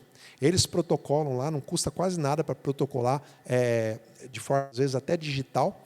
Então, manda para a corretora de cripto, manda para todos os Uber, iFood da vida. E caso haja patrimônio lá, a empresa informa no e-mail do juiz. Aí o juiz abre e informa no processo. É um alvará para busca de bens. Tá? Eu me comprometo também a compartilhar com a escola o modelo de pedido que os advogados têm usado e o modelo de decisão. Cara, isso tem agilizado muita coisa. Tem juiz, e eu me lembro quando eu estava lá, que fica puto por fazer essas buscas. Ele fala assim, e agora eu estou fazendo o trabalho do estagiário do Detran. O que não deixa de ser verdade, né? Antigamente o juiz mandava o ofício, o estagiário do Detran entrava no sistema, tem veículo, informava no processo. Hoje é o juiz que tem que fazer isso diretamente. O Detran foi muito esperto, tirou um serviço dele e jogou para o judiciário. Mas o judiciário, ao invés de aumentar o poder dele, não exerce o poder dele, aí deixa a pessoa insatisfeita. Então, se esse é o caso, vamos tomar para a gente, dá aqui o alvará para a gente, que daí eu oficio, e aí você manda para quem você quiser. E veja, não há nenhuma quebra de sigilo, porque a informação não vem para você, a informação vem para o processo, e o juiz coloca dentro do processo. Tá? Vou falar bem rapidamente de sistemas que você pode acessar diretamente, sem precisar do juiz, e aí já vou caminhar para o fim, porque eu acho que eu já me alonguei demais. Bom, o registrador SAEC já é conhecido de vocês, que dá para buscar bens imóveis. A ANAC CNPA busca aeronave, mas tem um outro sistema da ANAC que busca drone. Tá? É um outro sistema. Esse sistema, o CNPA, que busca aeronave, é aberto. Você não precisa pedir para o juiz. Mas o drone ainda é fechado. Você precisa pedir para o juiz. E olha, cada dia mais está se usando drone. Drone é caro, principalmente drone agrícola. Não dá para se desprezar. Né? O portal RedeSim.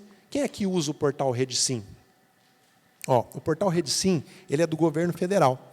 Lá você consegue todas as informações sobre uma empresa. Tudo. Quem são os sócios, o endereço, o e-mail, absolutamente tudo. Mas a principal informação é se aquela empresa tem filial. Por quê? Porque às vezes você está executando o CNPJ da matriz, mas ela está movimentando dinheiro no CNPJ da filial. E o STJ já sacramentou. Você não precisa entrar com incidente de desconsideração, nada. Basta você informar na execução o CNPJ das filiais. Então, toda vez que você for executar uma empresa, entra no portal RedeSim, você acessa com o token ou com o registro BR, e lá você bate o nome de fantasia da empresa. Vai aparecer todas as filiais, todos os CNPJs. Às vezes é aí que a empresa está usando para poder esconder o patrimônio dela. E também tem o sistema da SPU, da Secretaria do Patrimônio da União.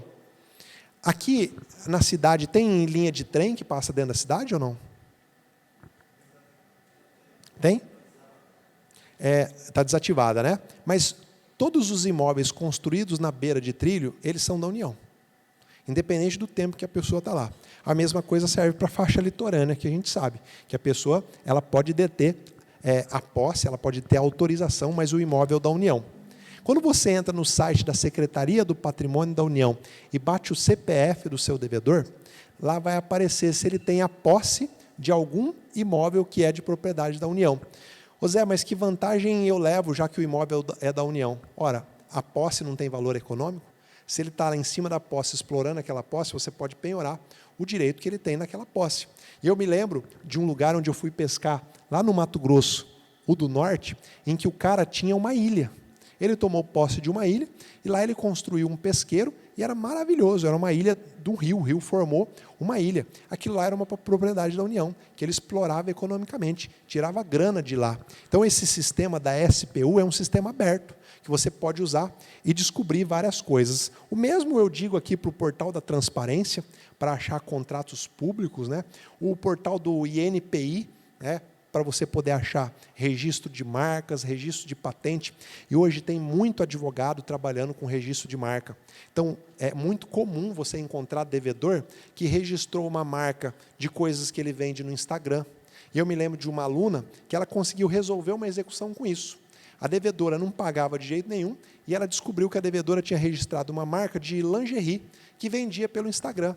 Opa, ela pediu a penhora daquela marca, pediu a adjudicação daquela marca. Não valia nada, mas ela teve que desativar o Instagram. Quando ela ia ter que desativar o Instagram, que tinha todos os clientes, ela procurou e fez um acordo. Então, a gente não pode desprezar esses mecanismos. Às vezes, ele não vai trazer dinheiro, mas ele vai trazer incomodação para a vida do devedor. Tem alguns exemplos de empresas particulares. E retomando, eu iria na cúpula da Defensoria Pública e exigiria um convênio. Exigiria mesmo, porque vai fazer um bem danado para a empresa, para o jurisdicionado de vocês. A primeira empresa é a Inquest. Tá? Essa Inquest ela faz um dossiê, custa R$ 997, um dossiê. É claro que você não vai pegar em casos pequenos, mas em casos grandes, um dossiê que rastreia toda a vida patrimonial de uma pessoa. Tem um outro sistema, que é o sistema da Jusfy, ele te mostra veículo, empresa, todos os dados de localização do devedor. Uma outra empresa chamada Leme Forense, que é muito boa também, traz muita informação. Outra chamada Cálculo Jurídico, Seguro Crédito, seja com o que for. Eu trouxe uma lista de 10 empresas aqui. Escolham uma, vão para cima na administração, peçam para a administração, mostre que pode trazer um grande resultado. Espero até que tenha alguém da administração aqui ouvindo, porque daí não precisa nem vocês irem pedir, né? Aí já fica o recado dado. Mas olha, pegue a experiência do Mato Grosso do Sul, conversa com alguém de lá, para que vocês possam ouvir da boca deles o tanto que isso ajudou nos sistemas, né? E aí, a última categoria são os sistemas que são auxiliares da execução. Ele não serve para achar um bem, mas ele serve para achar um laranja, uma falcatrua. E aqui tem alguns conhecidos, né? O CNIB, que é a Central Nacional de Indisponibilidade de Bens, hoje já aceito no STJ você usar. Zé, para que serve você colocar o nome do devedor no CNIB? É um cadastro de indisponibilidade de bens. Às vezes você buscou bens imóveis, mas você não localizou um que ele tem lá, não sei aonde. Quando você negativa o nome dele nessa central, quando ele tentar se desfazer desse bem, liga um alerta e o cartório não dê. Então serve como uma medida de prevenção. Mesma coisa, o SIMBA, né, que é o sistema que consegue rastrear a origem e o destino de um dinheiro, de um pagamento. É muito comum o devedor, ele tem cartão de crédito no nome dele, ele usa o cartão de crédito, mas de onde que vem o pagamento? O SIMBA consegue ver. O pagamento está vindo lá da conta da empresa dele. Confusão patrimonial, desconsideração da personalidade jurídica. Ou quem está pagando é a conta no nome da filha. O SIMBA consegue fazer esse rastreio do dinheiro. Ele é um auxiliar da execução. E tem o sistema Registrato. O Registrato se tornou muito comum. Alguém aqui já acessou o próprio Registrato? O Registrato ele te mostra todas as suas relações bancárias, todos os contratos que você já fez, contrato de financiamento. Às vezes você descobre no Registrato que o devedor ele tem um contrato de financiamento onde ele deu um bem em garantia, um bem que não está no nome dele, mas ele deu, e você consegue fazer a penhora. São vários e vários sistemas que são auxiliares, que eu podia passar aqui muito tempo falando com vocês.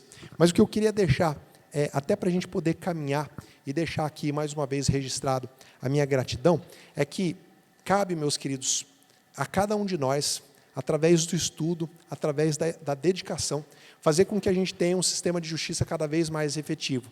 Isso se tornou meu propósito de vida. O Propósito que me fez, inclusive, tomar a atitude de sair do Poder Judiciário, porque lá dentro eu vi que eu não era ouvido. E só de eu estar aqui hoje, tendo a oportunidade de falar para vocês, isso já se justifica, porque eu sei que aqui tem vidas comprometidas a mudar essa realidade. Tem gente que acabou de entrar na carreira, que está com sangue no olho. Os que são mais velhos, que estão aqui estudando, também estão com sangue no olho. Então, cabe a nós. Eu quero aqui deixar registrada a minha gratidão, mais uma vez, para a escola, mas, acima de tudo, a Deus, que me permitiu a paciência de vocês, para vocês me ouvirem, e que a gente possa, a partir de hoje, lutar por uma justiça cada vez mais efetiva. Tá bom? Muito obrigado, meus queridos. E eu não sei se está no protocolo alguma pergunta, se alguém quiser. Tem alguém que quer fazer alguma pergunta para Andrade? Vou lá. Tem outro microfone? Tem outro microfone?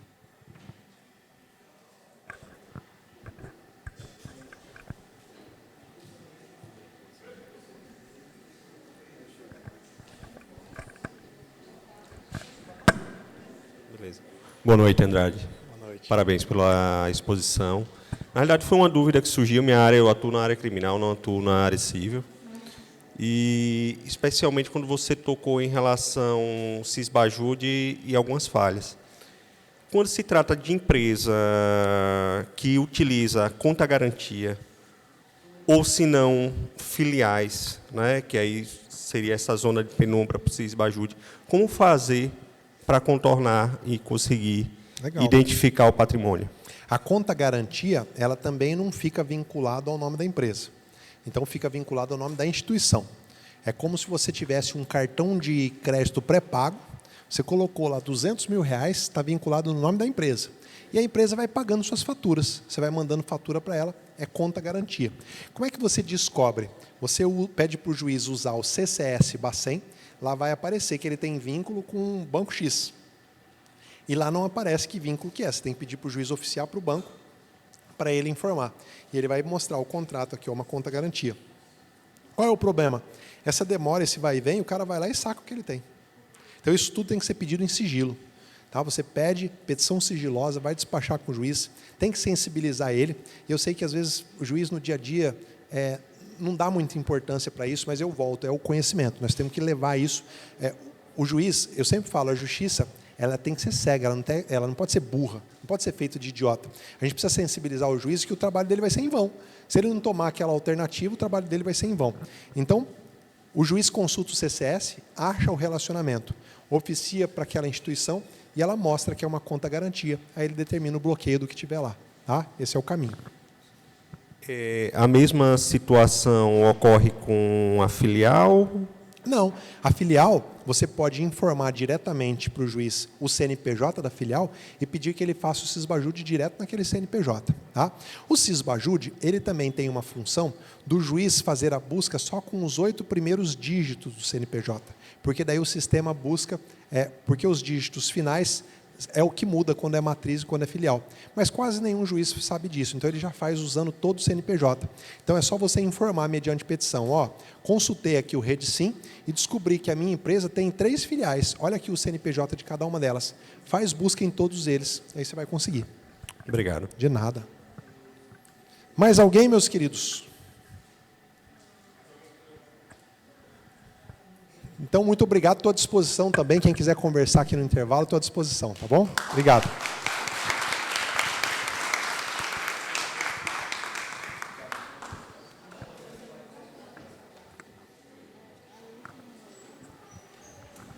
Pessoal, obrigado a presença de todos.